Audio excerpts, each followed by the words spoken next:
जे का रंजले गांजले त्यासी म्हणे जो आपुले, तोची मराठा मानावा शिवराय तेथेची जाणावा। कोण आहे मराठा? ज्या रंजल्या गांजल्यांना सुद्धा जो स्वतः विनास्वार्थ साथ देतो त्याला म्हणावा मराठा।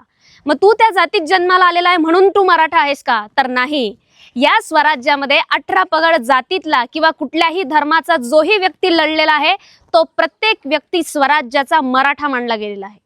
ज्या कालखंडामध्ये तीव्र जातीभेद होता, अस्पृश्यता मानली जायची, त्या कालखंडामध्ये छत्रपती शिवरायांनी 18 पगड जातीमधल्या सर्व मावळ्यांना गोळा केलं आणि हिंदवी स्वराज्याची स्थापना केली। हे काही साधारण स्वराज्य नाही होतं। जिथे कुठेही जातीभेद आणि धर्मभेद होत असायचा त्या सर्व धर्मातल्या लोकांना आणि जातीतल्या प्रत्येक लोकांना जमा करून या हिंदवी स्वराज्याची पायाभरणी केली। आणि मग काय, हिंदवी स्वराज्य झाल्यानंतर आवश्यकता होती एका राजाची। जिथे या महाराष्ट्रामध्ये सगळीकडे चहूकडून अपमान होत होता। कुणी म्हणे तर जहागीरदाराचा मुलगा आहे, कुणी म्हणे शूद्र आहे, तर कुणी म्हणे हा सामान्य व्यक्तीचा मुलगा आहे।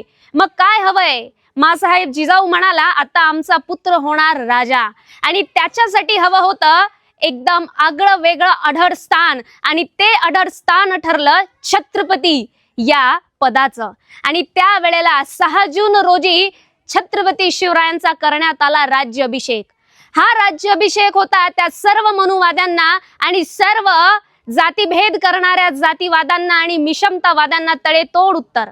परिवर्तनवाद्यांची लाट म्हणजेच हा राज्याभिषेक। जिथे कुठेही शूद्राच्या मुलाला अवहेलना केली जायची, हा राज्याभिषेक होता त्यांना उत्तर देणारा। या राज्याभिषेकाने संपूर्ण विश्वाचा एकमेव असलेला छत्रपती ठरवला, आणि ते म्हणजे छत्रपती शिवाजी महाराज।